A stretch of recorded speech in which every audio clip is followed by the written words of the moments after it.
Well, that's wonderful. My name is James Musselwhite, and I welcome you to tonight's webinar, this evening's webinar, this afternoon's webinar, or this morning's webinar from wherever you are watching around the world. We have an international audience, and I welcome each and every one of you to this webinar, particularly Sky Creates, who just reached out to me on Twitter to say that they were waiting patiently in the lobby, along with the rest of you.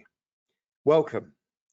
As I said, my name's James, and this is a webinar entitled From Concept to Creation. I'm going to take you through the process of how we photograph portrait sessions in our studio here on the south coast of England, in a little town called Portsmouth, with a vintage naval history. We serve Portsmouth and the surrounding areas here in our studio, and I'm going to be taking you behind the scenes so you can sort of see how we work, how we create, and how we take our ideas literally from concept to the finished article to creation. In your email boxes at the end of this webinar will be details of how you can claim money off of a BenQ monitor, a special offer for BenQ monitors in association with the Flash Center. So look out for that, and I'll be touching a little bit on the monitors and the calibration process and everything that we use here in studio for you. A little bit of housekeeping in the chat. You can put anything. Stay kind, stay friendly. You can ask any questions, but just for now, I just want you to put in there. We normally ask where you're from, but what I want you to put in the chat for me now is what can you see from where you are? I asked my co-host what they could see, and they said they could see their golden retriever puppy. But I want to know what you can see from where you are that isn't the webinar. Put that in the chat so that we can see it, and it'll be good to find out what wild and varied things we have. If you have any questions as we go along, please put them in the chat, and we will endeavour to answer them at the end. This should be about a 45-minute seminar with a 15-minute space at the end for questions. I keep the questions at the end just to keep the flow of the webinar going so that we can just move swiftly from one subject to the next and then pick up all of your questions at the end without getting sidetracked. So please bear with me, and we will try and get through as many of you. And if not, I want to get through all of your questions at the end. So if you do have a question, there's no such thing as a silly question. All questions are good questions, and all knowledge is for sharing. And I want to share as much knowledge with you tonight. So please put your questions in the chat for me. Glorious sunshine from Stephen. John can see his garden. Jack can see his dinner in the oven. And Marty says hello. Hello, Marty. Without further ado, let's get on with the webinar here for you tonight. From concept to creation. My name's James. This is a picture of my face. My name's James Musselwhite, and as I said, I have a studio based here in Portsmouth. This studio is about 2.5 years open now. I opened it coming out of a global pandemic. I thought the smart thing to do would be to grow my studio from my loft conversion studio at home to a big studio here in Portsmouth. I'm a portrait specialist, and I've worked full-time 20 years. Started off photographing rugby pitchside at weekends. I used to photograph on film cameras at pitchside in all sorts of conditions, alongside the professional photographers who were all shooting digital at the time, around about 2001, 2002. And I had to leave at half time for these matches to go down the road to get the images developed. And then I had to leave the developer to drive home to get them scanned and sent off to the press office. And I eventually got stuff published, which then led to a photography career in portraits. And international photography, I hate using the word judge, and I've used it there, and that's upset me a little bit. But I don't like the word judge, but I like to assess and give feedback on images for people to help improve their photography, and I like speaking as well, as hopefully we'll prove tonight. My main projects include a project called Portrait of a Wrestler. If you Google that, you can see some of the images that I've shot globally around the world for some of the biggest wrestling promotions and some of the smallest wrestling promotions around the world. Still dabble a little bit in the wrestling photography. It's an interesting scene, and I love photographing the characters and the different people that I get to meet in and around wrestling. So have a look at that if you want to have a look at some of my most creative work. But moving on to our studio and where we are. This is the two pictures of the studio. There's the outside of the studio there with a Musselwhite photography banner outside of our unit. And that's a little sneak peek of what we get up to inside. Some of the images that we show and we have on display of our wild and varied customers that come to our studio. The studio space is based on an industrial park just off the M27, which is a big motorway here on the south coast of England. Very easy to get into. We've got super high ceilings because it's an industrial estate, so we can get anything and everything in. And we've actually booked shoots in this studio based on the fact that we do have high ceilings, because we can get big objects in, or more to the point, drop objects from up on high onto other things to create unique and interesting projects. So we get a real wide variety of clients. And we facilitate a mixture of shoots between corporate clients as well as families. Our core base has always been family photography, newborn photography, generational photography, all that kind of stuff. But we move into brand photography and all sorts of different types of corporate clients as well, and quite heavily into videography quite recently. I shoot on a Canon R6, which has great video capabilities. I still shoot on location on occasion. And one of the jobs I've actually got this weekend is to video a wedding, and we're going to be using the 100 frames per second that the R6 is capable of to capture slow motion footage of weddings. And we set all that slow motion footage of confetti falling and vows being exchanged to classical music, and it seems to go over well. So as everything develops, as technology develops, and as photography develops in itself as a medium, so do we. We try and incorporate as much as possible to become sort of like a hybrid business, even though the word photography is the word in the name above the door. This is a typical family shoot that you could expect to come from us through our studio. This is a family of 4, a family of 5 now, with Albie the dog. But this is the sort of variety of shots that you could expect to get from around an hour and a half session. Lots of different colors, lots of different ideas, lots of different styles, but also a lot of pre-consultation has gone into this, a lot of storyboarding, a lot of ideas sharing, and a lot of research. And we're going to touch on that and how we do that on a slightly more niche scale in just a moment. But that's the sort of style and the sort of standard of image that we would expect to give our clients. When we're marketing towards our clients, we're not looking for high volume.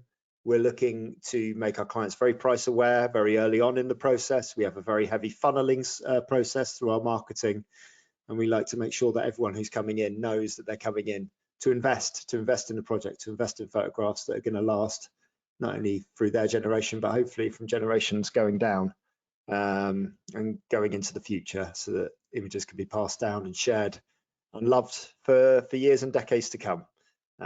We're heavy on that in terms of our marketing, and we put a lot of effort into making our shoots look as good as they possibly can. As mentioned, we also take on corporate clients. We'll photograph products in the studio. A lot of clothing comes through the studio, a lot of high volume clothing items, things like that. We do high-end headshots for businesses, for corporations. We'll come along and photograph a whole team either on site, or they can come to our studio here and be photographed. And we also photograph brand photography. If anyone has a brand, and this is becoming more and more popular with viral trends and with people becoming brand ambassadors online and gaining huge numbers of followers through the various social media platforms, we'll capture brand photography. And that can come in all variety, different of shapes and sizes. And again, this is something that requires a heavy consultation process. The brand photography you see in the middle there was a lady who came to us who'd won a bodybuilding competition from her first bodybuilding competition. She won a category. Amazing woman who was just really interesting. I just loved her interesting backstory. And as we were talking to her before the shoot, as we were planning the shoot, she wanted to celebrate the amount of work and effort she had put in to gaining her physique and to gaining her award. We learned that she had a young daughter. We learned that she was moving into, different areas of modeling, different areas of corporate work. And so therefore we were able to construct a shoot within the session that covered a lot of different areas, really. Most notably the family one on the right hand side, which I really enjoyed that image. Loved the competition between the two, between the mother and the daughter. But that was amazing to work with. And again, a thorough consultation process and good planning allowed us to create a wide range of images within the studio. So to not be niche, but to be able to do different things. What we've got there in the middle, really, with the image with the wings and the bikini, is an example of what we call a takeover shoot. Now, a takeover shoot is a niche product that we offer in studio. It crosses over a lot of genres: boudoir, empowerment, portrait. And our takeover shoot is sort of heavily sort of marketed to make the client aware that anything is possible. It's almost like a wish shoot. If you could wish to be something, if you could wish to live out a fantasy, if you could wish to look like something, if you could wish to be empowered in a certain way, what would that be? And we can make that happen. In this instance, Harley Hudson traveled to us all the way from Liverpool, up in the north of the country, up in the northwest. And she came down for an entire day session with us, and she said that she wanted to be to look like a well, not to look like, but to be empowered in the way of sort of like a Barbie doll, in the way that she could be, in the way that she could look, and the way that she could be visualized, because she's, believe it or not, a professional wrestler, and she had a match coming up against someone who modeled themselves on looking and looking like a Barbie doll. So it was sort of like a funny juxtaposition. And it's interesting because we work on an industrial estate. We have a lot of businesses around us that have nothing to do with photography, but have heavy crossovers.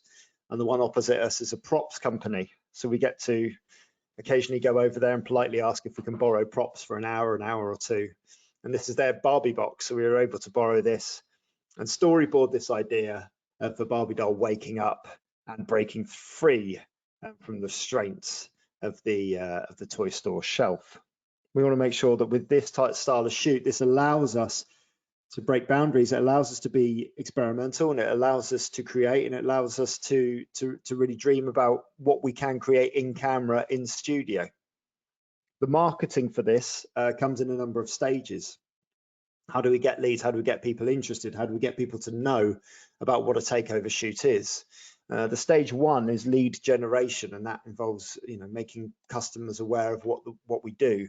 The majority of our lead generation comes from paid advertising through Facebook and Instagram. We have a number of funneling services and a number of businesses that we subscribe to who help us with that, because we appreciate that the changes in online marketing happen quickly, and we're not experts. It's impossible to be an expert on everything. It's a real key to business is working out what things you're good at, what things you enjoy, and to choose to do more of those. And the things that you don't enjoy, or the things that you don't have time to learn or be an expert at, to show vulnerability and admit that you're not an expert at them and that you don't know, and to ask and seek for help. Paid advertising through Instagram and Facebook with that support group around us nets us good leads. We also offer non-paid offers and competitions. This is not paid advertising. Sometimes you can just get lucky a few times and just put up a few posts saying a small number of shoots are available this weekend, a cut discount, and give them a call to action. The call to action is it's happening soon. There's not many left, and there's a discount, so you have to get in quick to get it now. Lots of calls to action, and that sort of paid off from promotion. And competitions, a really good example of a competition that we run every year is World Book Day. On World Book Day, everyone's Facebook feeds is flooded with images of children dressed up as Harry Potter and Wally and all sorts of Disney princesses. And it's a wonderful opportunity for parents to share those images on our feed, with the opportunity to win one of these takeover shoots for their children. So we've done it before, where we've had Harry Potters, and we've had Jedis, and we've had football stars all in the studio who've won the competition, who get to live out their dreams of being those things in our studio with our lights and our smoke and our dry ice and our visual effects, and we really make an experience for them. We create content for social media platforms, content creation, and just making people aware of who you are and what you do, and especially giving them sort of behind the scenes content is really, really engaging. And that engagement through social media platforms is a two-way street. So when people reach out to us and comment on our posts or send us messages, but particularly when they comment publicly, we like to have a public dialogue with them back. So we like to talk to them publicly and reply to every comment that we get. And also through recommendations and testimonials. No matter how much we pay for paid advertising, no matter how many competitions that we run, no matter how many stories we produce or engagement that we get, nothing beats the recommendation of someone's friend. I can go to a mum with their children and say that I think I run the best studio in the local area. I think I create the best images in the local area, and I think I can give the best experience in the local area. But there's still going to come an element of doubt with that. But if that mum's best friend tells her that she came to me and had a 5-star experience and was made to feel special and the images were the best that she's ever seen, she's going to trust that. Recommendations and testimonials are still the gold standard in terms of generating leads and generating clients that ultimately trust you. Social media platforms, these are the different social media platforms. I'm sure you're very, very familiar with these, but these are the social media platforms that we will use in studio. Facebook we use primarily to attract families and children. So when we need to book in more families through the holidays, for example, when all the families are off, or close to Christmas when there's a need and there's a service we can provide to give people gifts, to give other people to Christmas, and family photos are one of the best ways to do that. Then we'll turn our funnels on for Facebook advertising and we'll get families and children in. Instagram we use for the aspirational shoots. That's similar to our takeover shoots. We'll post a lot of our aspirational style photography on Instagram, some of the stuff that looks really, really high end, and that's where we'll try and drive a lot of that traffic and a lot of those leads through that. Next up, we have Twitter for communications, where it's quite conversational. We can talk to people on there and just prompt ideas through Twitter, not necessarily great for advertising or getting hot leads through that. But you'll also find you get quite a lot of DMs through Twitter, quite a lot of direct messages, quite a lot of private messages that will lead to that's led to some of the biggest shoots and some of the most well-paid shoots that I've had. And then LinkedIn for corporate engagement. LinkedIn is not a selling platform. It's not a platform where you can go on there and say, I've got this special offer, buy now. Come to us before the end of the week for 25% off. But it is somewhere where I can have corporate engagement. It's somewhere where I can share expertise and share knowledge. And sharing expertise and sharing how to and sharing behind the scenes on LinkedIn is really, really profitable. It's really, really good. And it's amazing how many people you can put yourself, how many shop windows you can put yourself in front of in the corporate world, and how many weird and odd jobs you can get in the corporate engagement by just drip feeding some of your specialist knowledge and some of your specialist skills into LinkedIn. Finally, we're on TikTok. I've got no idea what TikTok is for. We've only just started, but we figured we're creating so much content for Instagram that's immediately transferable onto TikTok. Why not create a TikTok account? And our first employee that we hired in the studio got the TikTok gig, so they're in charge of using TikTok and driving some sort of stream through that. So making contact with clients is a two-way street. Sometimes it's just a one-way street. Often it will come in the form of a lead generation campaign that you set up, and someone will have replied to a form, and that will drop into your inbox. Sometimes it'll be an email, sometimes it'll be a voice message, sometimes it'll be a WhatsApp message, sometimes it'll be an SMS, sometimes it'll be a voicemail because you missed your phone. There's a million ways that people can contact you and making contact with you with regards to potentially having a shoot. With regards to the example that we're going to show you today, Becca was the shoot that we're going to showcase today. We're going to showcase her entire client journey for you, and it all started when in December of last year she posted this tweet with a video, a 30-second long video, saying that she's coming all the way from the USA to Europe and the UK. I have a few dates open still. Where do you want to see me? We were intrigued by her branding. We were intrigued by her look. We saw that she was getting some traction in the US as a wrestler, and she must be doing something well to be invited to come over and wrestle in Europe and the UK. So I replied publicly to this tweet. So maybe you should come and visit our photo studio. And she took about half an hour to respond with a big yes in capital letters and a couple of emojis there. With regards to that is now a lead that I'm looking to generate. So I've now acquired a lead through a social media platform. I now need to convert this lead into a paid booking. So this is stage 2 of the marketing, which is our lead conversion. I contact her through private message. We agree a package, we agree a fee, and we agree a date and a time that fits in with her schedule. So everything's ticking the boxes. We've agreed a fee so that we can take that fee up front, so that the shoot's non-cancelable, and so that we can reserve the date. We've agreed the terms and conditions of the shoot and how the images are going to be used and what's in it for them. And we've agreed the date and the time so that it's part of her tour. She's got that day booked out and she knows how to get to us and how everything's going to work from there. Then we booked a time and a date in the diary for a video consultation so that we could speak to her while she was in the US. So distance is no barrier these days. We can talk to anyone, anytime, provided the timescales sort of match up. And we wanted to have a face-to-face conversation so that she could meet our team, see our studio, and discuss ideas face-to-face. And then it was time to research. And we had to research what ideas we wanted to bring to the table so that we could then listen to her ideas and see if they met in line with our ones. And if they didn't, how we could collaborate and make them both work. So either you have a collaboration or a fusion. All different types of ways that you can work. We found out that from looking at a social media feed and having a look at some of the images that she posted, very much a 90s to 2000 pop star vibe, lots of sparkly lights, lots of bright colors, lots of real definite patterns, lots of shiny objects, and lots of mixtures of different types of stylings.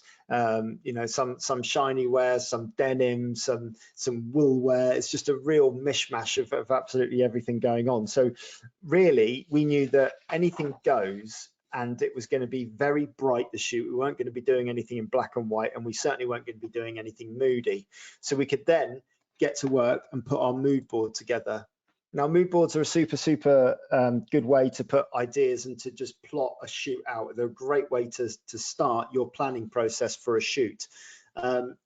AI is something that you can use, and you're going to be using moving forward to create mood boards quickly and efficiently. For this particular one, we used Pinterest, where we could just grab ideas. So we had like ideas of making dresses out of sort of surgical masks here. We had shiny one-piece suits. We had the idea for clouds. We had the idea for bold colors. We had certain types of sunglasses. We had color schemes, different varied color schemes, but sort of like a lot of bright colors and a lot of shiny colors as well, a few posing ideas. And then we sort of stuck on this idea of MacBooks and the Apple logo, because that was such a strong brand. This is sort of like the iPod generation in around about the early 2000s. So it's such a strong defined brand. We wanted to work with that and see if we could incorporate that into the shoot. More ideas here, festival outfits, more shiny stuff. We wanted to create this sort of beanie hat that you can see here in the middle, made out of bubble wrap, a few sparkly lights, again, defined patterns with the cowl leggings down here. And then this idea of clouds. There's a very famous Katy Perry music video where she's sort of laying down in clouds, and we wanted to see if we could make a set for Becca that had clouds in it that she could interact with, and was sort of dreamlike in sort of like a pop star way. Once we'd done that, we create a two-way dialogue with our clients. So whilst we're working on our mood board, they're sending us ideas. So Becca started sending me these ideas in January, from some ideas that she'd found on Pinterest. I'd love this idea of like the popular singer in the middle there being photographed by 1,000 phones around the outside. I love this analog idea of an old camcorder here, videoing into an old sort of all-in-one VHS recorder there, with the close-up of the eye, all in slightly different lighting as well, because it's all sort of like a cross purpose of like technology, which I thought was a really interesting idea to explore. And then some sort of more aspirational sort of pop starry type shots with heavy backlighting, dry ice, and really sort of strong angles in here. And so we took all of those ideas on board, and we set up a consultation. We had a Zoom call here with our two assistants. Well, I say two assistants. That's my wife on the right hand side. That's Fliss. She runs the studio really, and that's Zoe on the left hand side, who works part time at our studio. Coincidentally, Zoe's also a pro wrestler. So with regards to any wrestlers that come through the studio, and we get quite a few because that is our niche again. They get to speak with Zoe, and especially females coming to the studio to see an all female team is really sort of reassuring, I think, and empowering for them. So we set up a Zoom call with them. We started to bounce around a few ideas as well after the Zoom call, and then I realized and remembered that the iMac idea and the big iMac big computer was really sticking as an idea. And I remembered that we had one in our loft that I'd forgotten about. It was broken and it wasn't working, and I found it and I managed to dig it out, and around the back of it was the old Apple laptop as well, in orange. And we were like, wow, we can clean these up and we've got free props for the shoot. So we were kind of ready to go really from there. We had our mood board laid out, we had our ideas sorted, and we were ready to go. But before we do, Becca comes into the studio, we lay out all of the outfits, we get ready, we plan the shoot out, we plan what we're going to do in terms of color schemes and in terms of styling. We've got all the food and all the drink ready, hair and makeup and styling. We've got 2 people on site. We've got Fliss to help style and to help build the set, which we're building on site. We've got Zoe on hand as well to help hold things, to help move things, to help work with Becca, and also to create really, really valuable behind the scenes footage. And we're ready to go, and we're ready to take the first picture. But before we take the first picture, and I do this every time at every shoot, I make sure that I calibrate, because calibration is the key to success. It's the key to consistency throughout the shoot. I'm just going to show you exactly what we do here. This is our first shot of Becca. She's going to really, really appreciate me showing you this one. But the first shot of every shoot, I always get people to hold up the color checker passport there, the Calibrate one. It's essentially just an advanced grey card with a lot more colors in the middle. This was the first image here. That's before calibration. And then this one's just after calibration. The image on the right there is the calibrated image with the profile as taken from that card on the left-hand side. Every light that you shoot with in studio, every softbox, everything's going to have a slightly different tonality from shot to shot. And from softbox to softbox, once you start changing softbox and start changing modifiers, you're going to get different light temperatures, and light's going to react in a different way.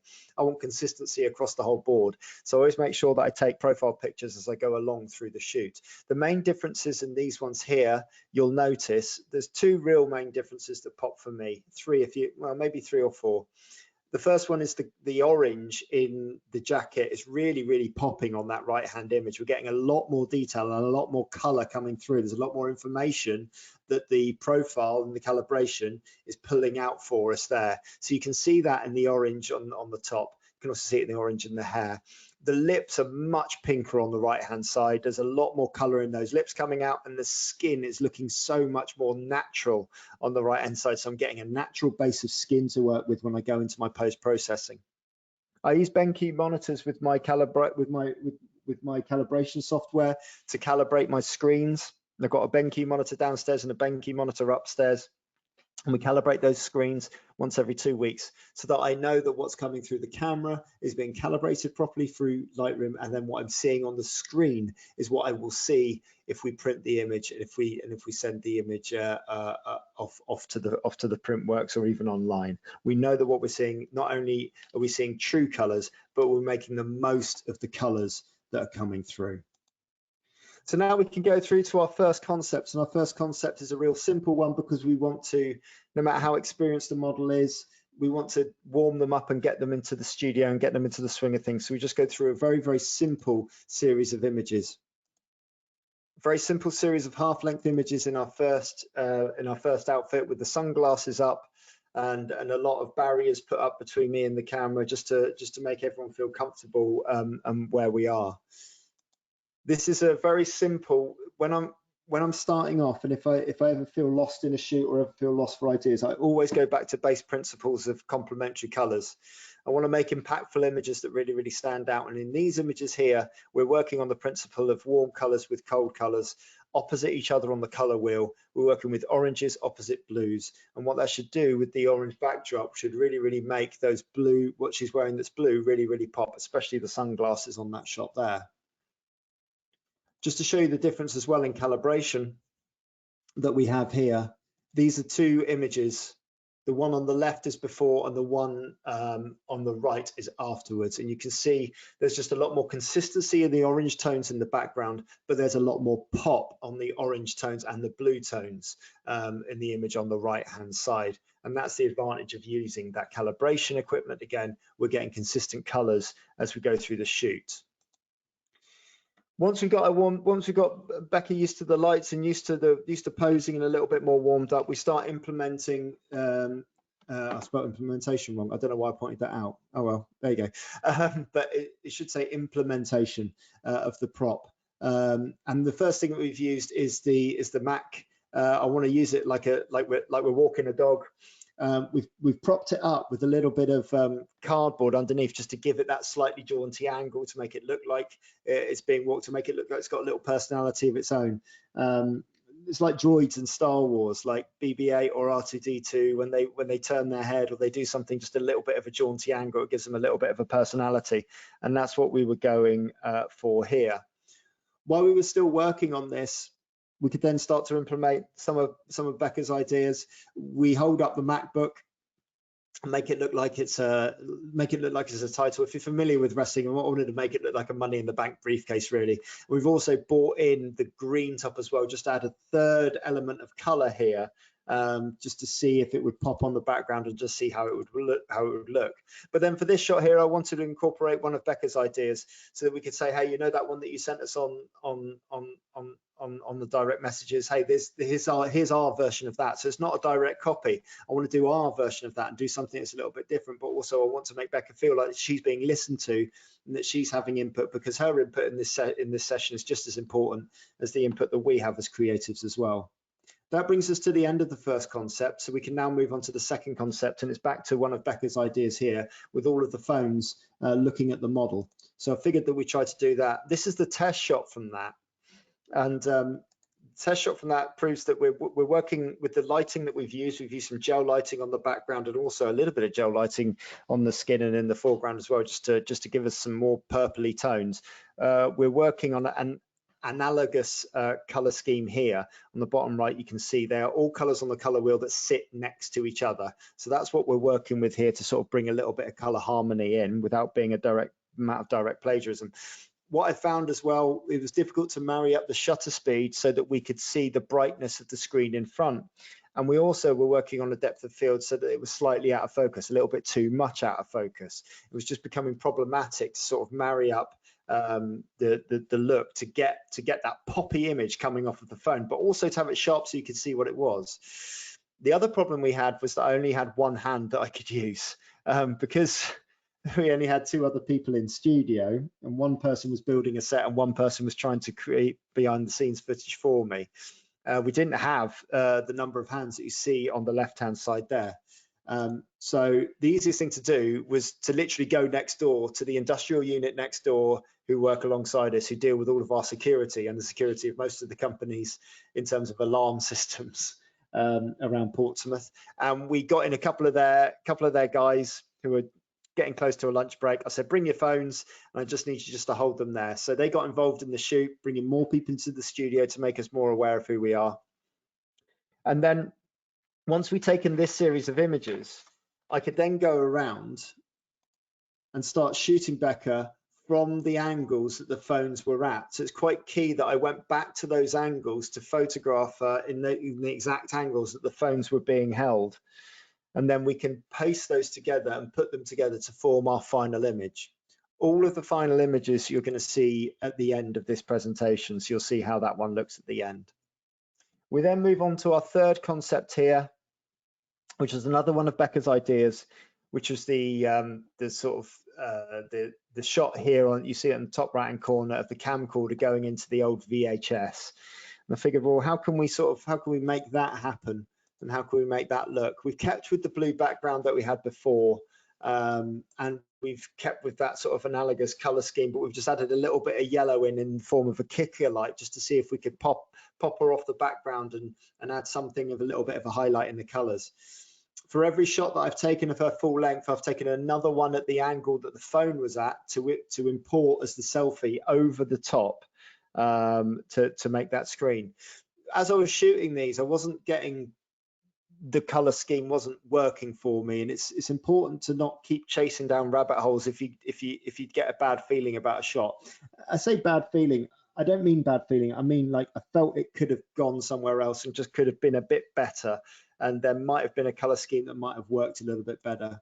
So we changed it up, changed our background, and did a much more simple portrait with the plain pink background there, and no real messing about with kicker lights, and just the one outfit there with the plain denim, which is a really, really striking sort of triangular sort of denim dress there. And then we've taken the portrait that's going to be put onto the screen from that angle. We'll come and see that in just a moment at the end of the presentation.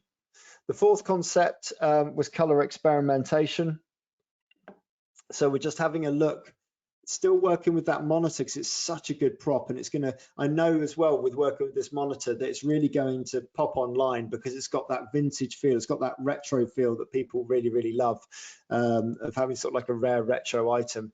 And we start to mess about with some of the lights, with some of the gels, just to see what sort of looks that we get. And actually, what I ended up sticking on was, again, going back to a simpler idea. I really like the shot on the far right-hand side, the one where the warm tones are all kind of working in together. And you'll see that on the color wheel here. We've gone back to an analogous sort of color scheme, and we're working with not so much reds, but certainly with oranges and yellows in that to sort of bring a harmonious look to the entire shot. So once I'd sorted out my lighting, then we could look at posing.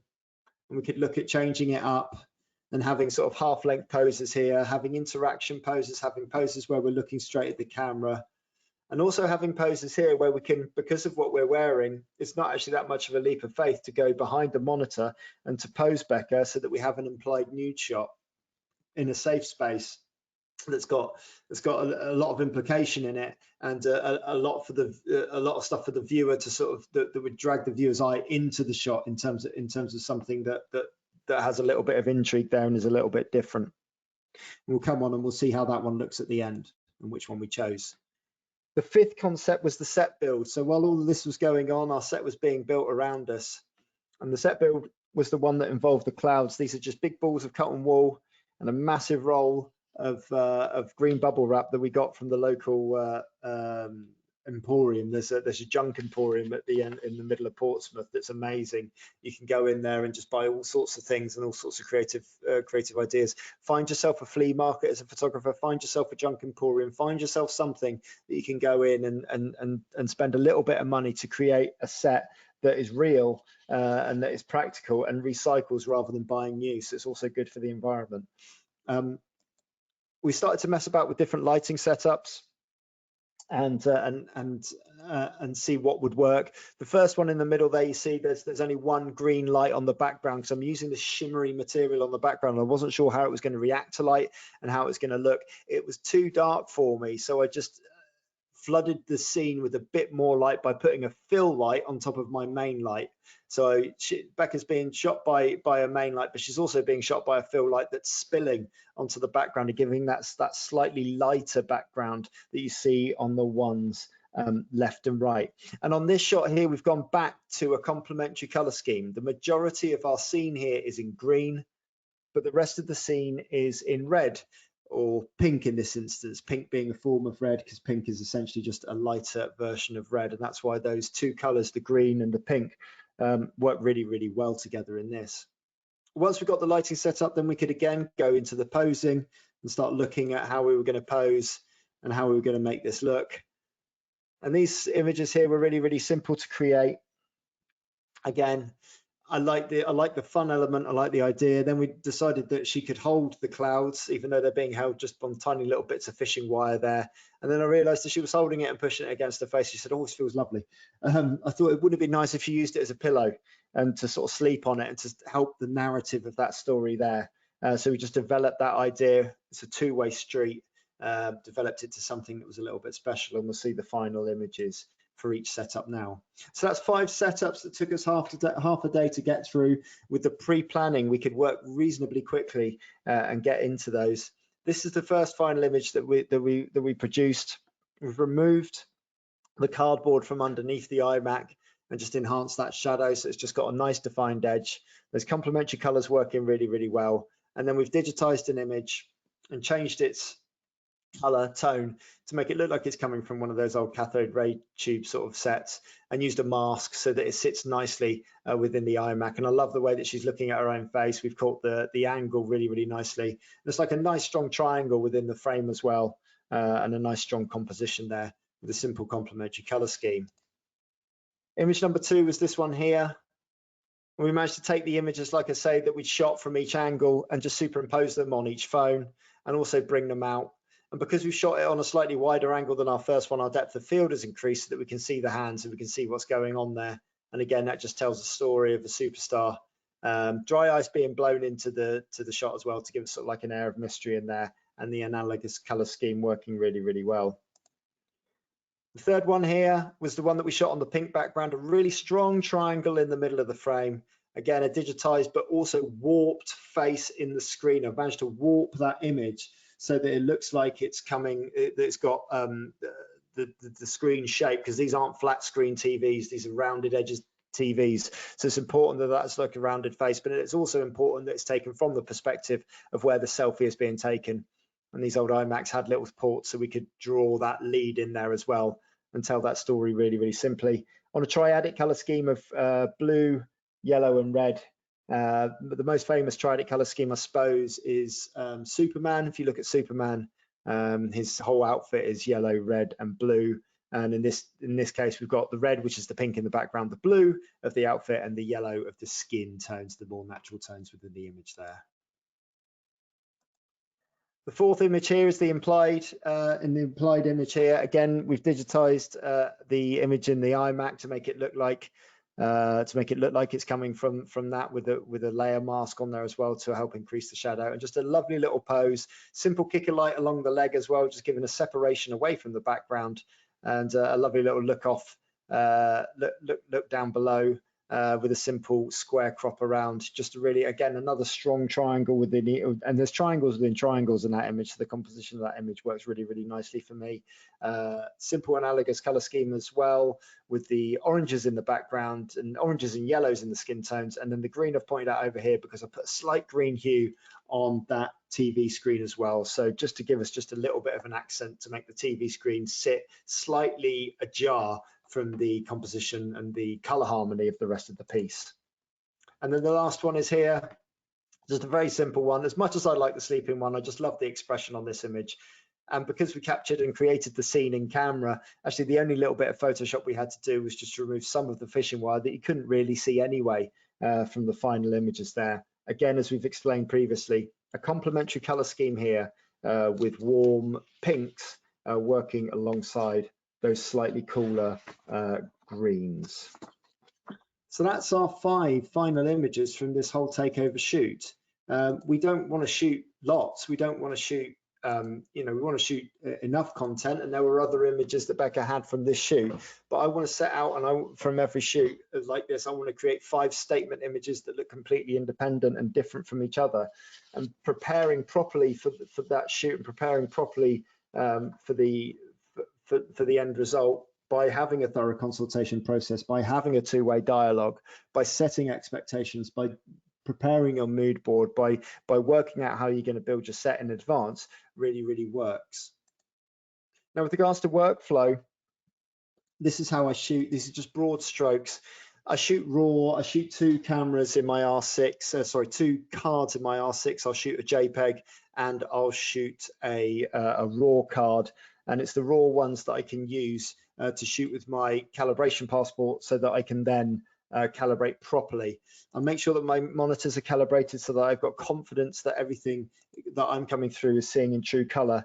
And therefore I can produce my images with confidence. I'm not worrying about why things don't look properly. I can literally just put everything out there and know that everything from my end is correct, and that I'm producing images of the best possible quality that I can.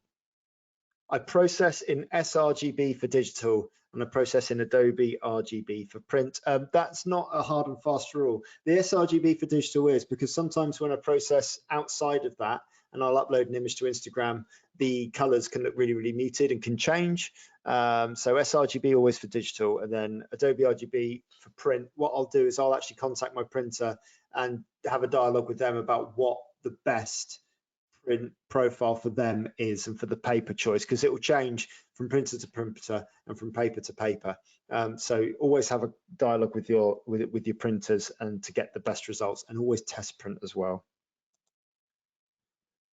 Try and shoot as these are some pro tips. These are just 3 pro tips that I would use as sort of like barometers and guides to getting the best from your shoots every time. Try and shoot as best as you can in camera to save time in post editing. So if you're shooting overexposed or underexposed and you just, you know, you're okay because you're shooting in RAW and you'll fix it later. I'll try and fix it in camera. If there's a stray hair, I'll try and fix it on the day. If the dress isn't looking quite right, I'll try and fix it on the day. I want to do as little post-processing work as possible. I want stuff to look as good in camera as it possibly can, because I shoot tethered downstairs as well. So when it's coming through to a big screen, I want my takeover client to have trust and to be absolutely wowed by those images. I want correct and regular calibration of all of my equipment and all of my images, because that gives me one less thing to worry about. My granddad always said to me, get a car that doesn't have electric windows or central locking or or a stereo or things like that, because these are all things that can go wrong. You just want a basic car that does basic things, because the less things that car has, the less things that can go wrong. There's a certain crossover with that, with the creative side of things. I don't want to be worrying about my calibration and worrying about the color profiles. I want all of that sorted from the beginning so that I can focus on my creativity and to making these ideas become a reality. And I want to make sure that experience is absolutely everything. In this industry, when you're shooting for brands and you're shooting for people and you're shooting for individuals, I want to make sure that everyone is having the best experience and the best time, because people buy people and people buy experiences. And that's only going to get more and more powerful as we progress further and further with technology and as things become less and less real. The power of real experiences and shared experiences that people have will grow and will have more and more value. For post-session marketing for the next shoot happens during this shoot. This is why we have Zoe on board to take all of our behind-the-scenes footage and to get all of the information, the videos and the stills that we need. People love seeing behind the scenes. People love seeing how things are created, and they're really simple, easy reels for us to put together. I make sure, I make sure that whatever customer we have, I want to encourage them to take photos. I want to encourage them to update their stories on their Instagram feeds, and I want to encourage them to take videos. I want them to share as much from their shoot to their followers as possible so that we can create a buzz around what we do. And I want to create reels, so many reels. They're so easy to do. I use CapCut when I'm on the road to put together really quick slideshows. If I really want to put together something polished, I'll use Premiere Pro. And Zoe uses all of the apps that she's comfortable with as well. Here's just a selection of some of the reels that we'll produce online. The middle one you'll see there is a real quick one that we produced for Becca, where we showed her before every shot and then after every shot with a quick transition. And we've got a baby one on the left-hand side, just showing behind the scenes of making babies laugh and how that then ends up as a product on the wall, putting the idea of wall art in front of families and specifically in front of mums. And the one on the right is showing a lovely moment between an aspirational mum and her son, and showing the fun that they can have in a session with all of the movement and me shooting them on the right-hand side. Again, a little bit of behind the scenes, which helps people envisage what a shoot is going to look like and how it's going to work for them. With there we go, with my wife waving and welcoming everyone in. It makes it look real, it makes it look achievable, and it makes it look like it could be you. That's what I want our customers to feel. I want our potential customers to feel that this sort of shoot could be achievable for them and that we could get results for them.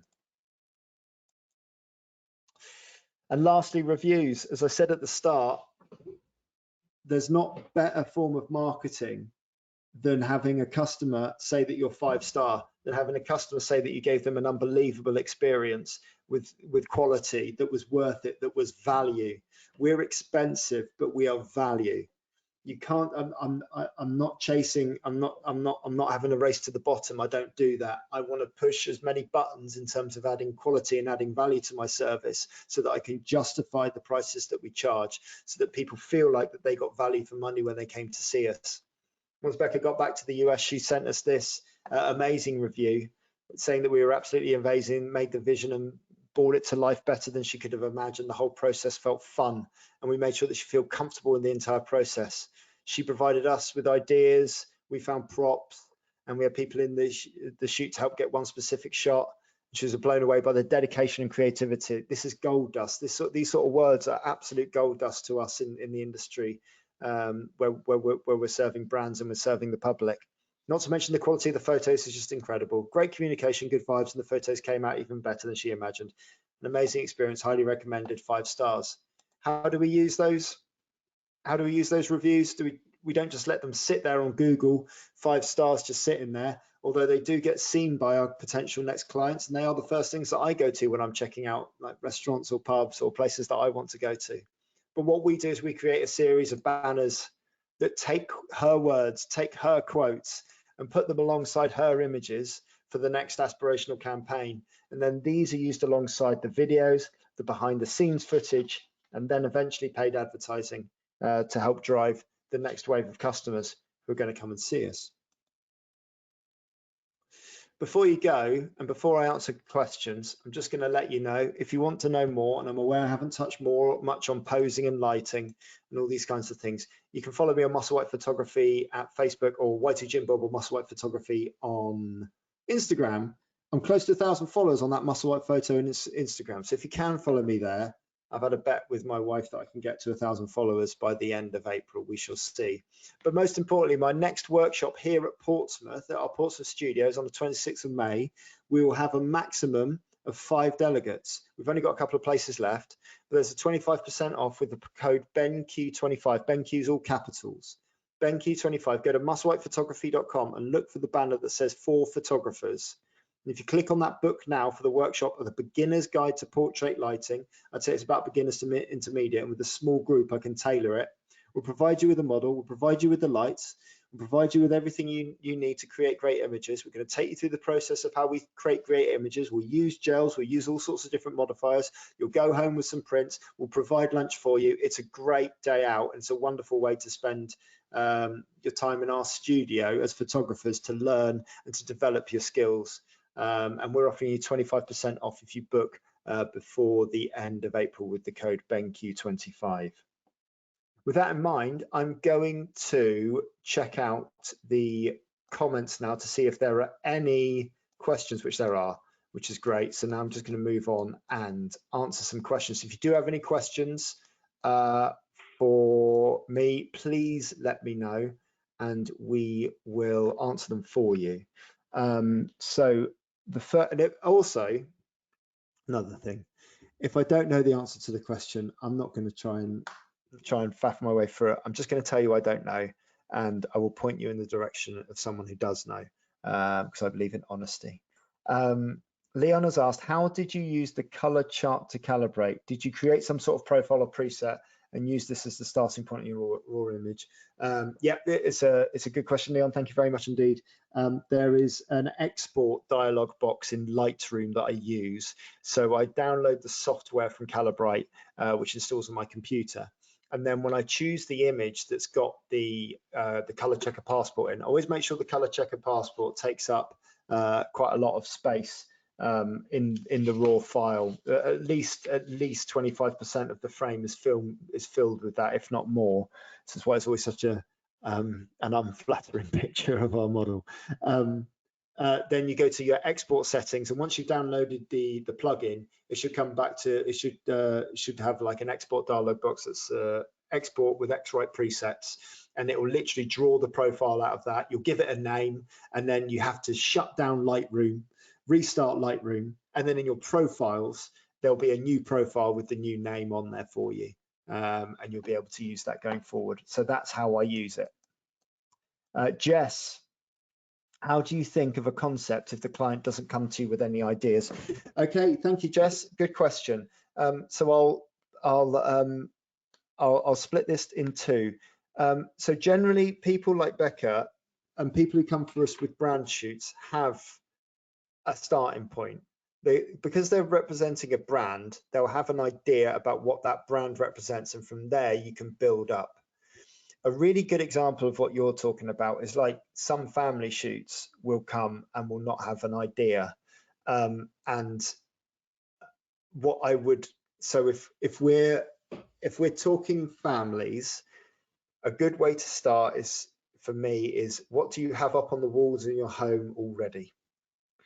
If I say nothing, then you have to sort of probe a little bit deeper. Ask a few other questions. Have you seen any photos that you like? Anything you'd like to do? Is there anything as a family that you like to spend time doing? And then, especially with families, go to the children. Do your children share any interests, any passions, anything that they like? And eventually you'll get something. If it was my children, it'd be that one's into dinosaurs, one's into unicorns. And I can start Googling pictures of dinosaurs and unicorns and coming up with ideas from there.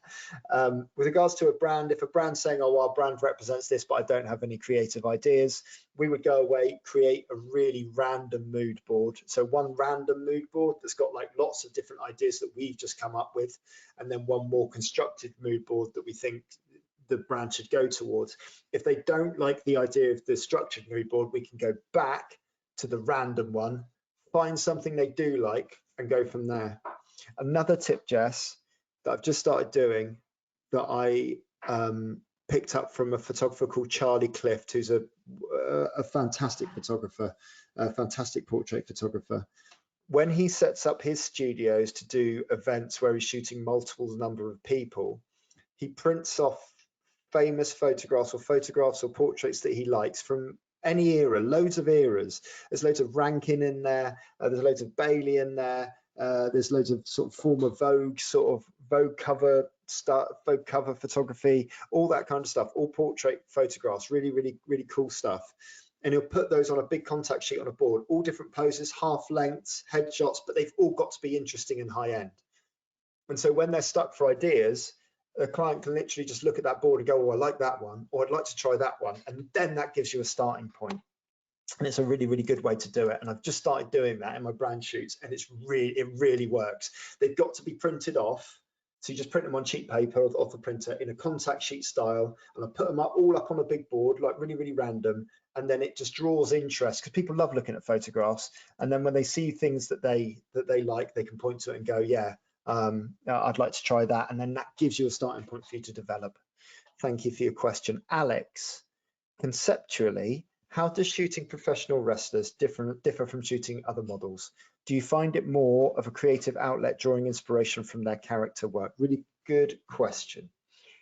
With a wrestler, they often have a character that's in the middle of a story or in the middle of a theme at that time, so they can kind of stick with that. The best ones are always when they rebrand, and that's good.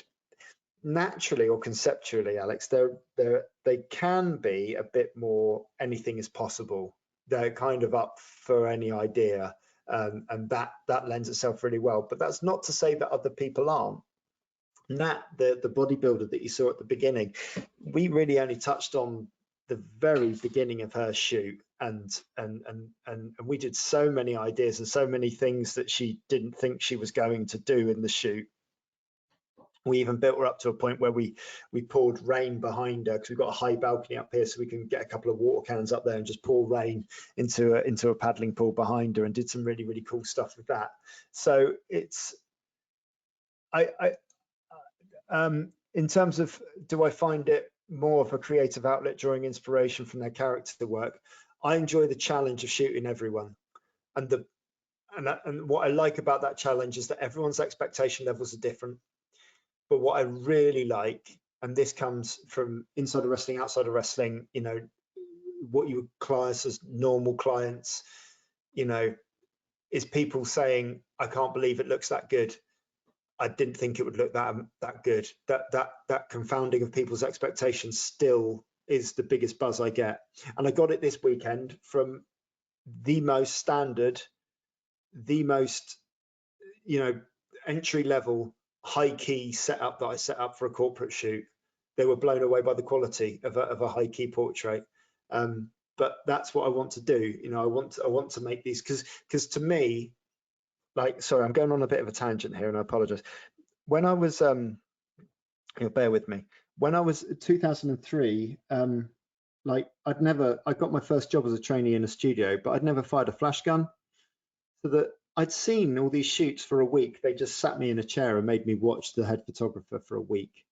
And then the second week, I watched him again. And then by week number 3, they allowed me to move some lights. And then by week number 4, I was allowed to take my first picture after he'd set everything up.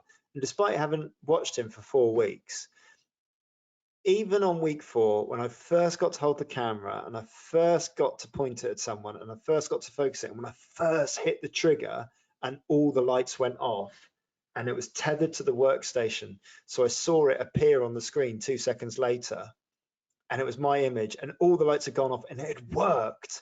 It felt like magic. And that's what I think we forget sometimes when we're shooting so many sessions, is that that magic is still a magical thing for customers, to sort of see something that doesn't look like a thing look like something else because of the lights. We've got a work experience girl called Emma who's started with us this week, and I'm going to be doing that with her this week. We're going to set up a studio, we're going to get her creative input, but most importantly, I'm going to get a camera in her hand, and the lights are going to flash, and she's going to make something happen for the first time, which is really, really exciting. Oscar, next question. What was your journey, if you can tell us, from not having a studio to having one that fits all sorts of purposes? Thanks, Oscar. Good question. I mean, when I first didn't have a studio, I left my job, and I had a flat. So okay, I'll tell you quickly what my journey was. I didn't have a studio because I had a flat. So I was taking every photography job I could that didn't have a studio. So a lot of wedding work, a lot of location portraits, a few corporate portraits, but it wasn't enough. So I had to temp in my mid-30s, and temping in my mid-30s for sort of like for marketing agencies basically meant that I had to go and hand out free samples of things at events, typically Lucozade at gym events or Captain Morgan's rum at sporting events. And I was in my mid-30s, and most of my team around me were either 19 or 20. So I was about 15 years too old for it, really. But I kept it going because I had to supplement my income. And eventually, we saved up enough money to buy our home, our first home, and our first home had a loft conversion, and we didn't have kids at the time. So we could create a studio space up in the loft conversions. It was a very, very small space, but that's the loft I started Portrait of a Wrestler in. That was the thing that got me, a family business going in, even though it was difficult to run at the time because we were running it out of our home. And then we just decided during the pandemic and with everything that coming out of it on the other side, that we should either go for it or choose to do something else. And I've been doing it too long, I guess, to do anything else. The idea of doing something else sort of, I guess, scares me. So we managed to sell a few things. We managed to find the income to open this space, and to also to buy sensibly. We didn't just go and buy the biggest, most expensive unit we could. We've started off with, like I say, an industrial unit in an area where we knew we could get a good price for it.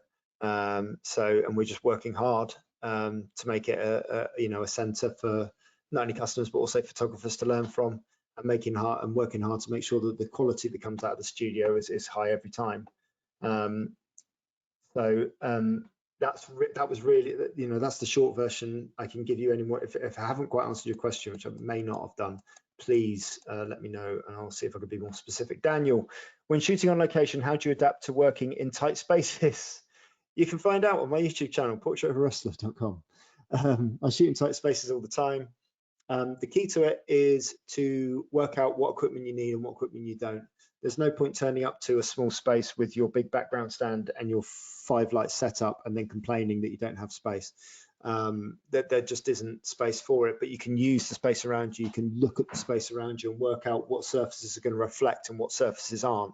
You can work out how to work with a small softbox and how to still make that light soft. You can work out how to work in a small space with smaller lights even, and how to make it work. There are ways around it, and again, I go back to my example of my granddad talking about cars.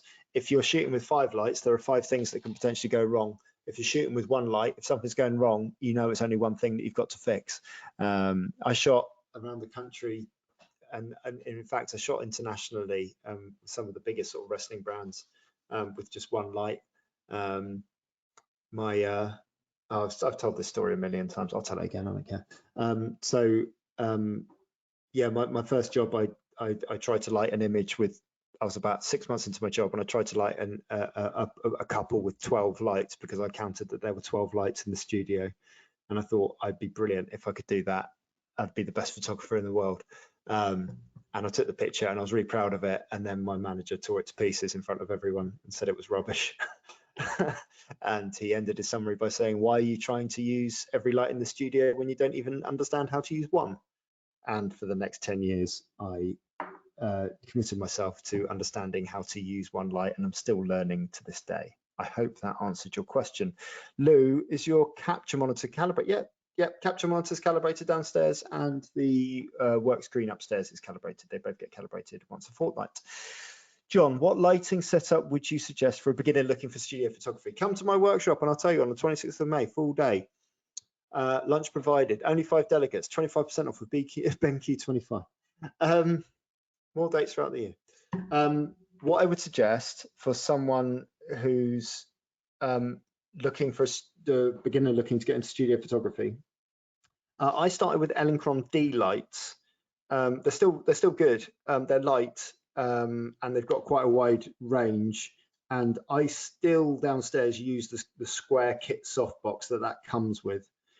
D-Light 2s were what I started with. D-Light 4s are probably a bit more robust.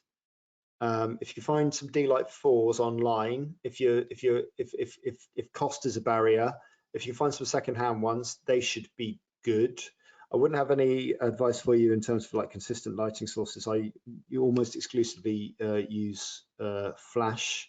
But another budget way that I found around it was I used to use my 430 Canon speed light that usually sits on top of the camera, but I got a transmitter and a receiver for that, cheap off of eBay, and then I stuck that in a big collapsible softbox. I think Elastilite softbox with an adapter for a Canon flashlight. So if you've already got a Canon speed light, you can buy Elastilite foldable square softbox with an adapter. It will sit on it, get the transmitter and the receiver that sits on top of your camera, stick it on a tripod, and I shot with that for years on location, and that works really, really well. Plus, being a speed light, it can shoot fast, high speed.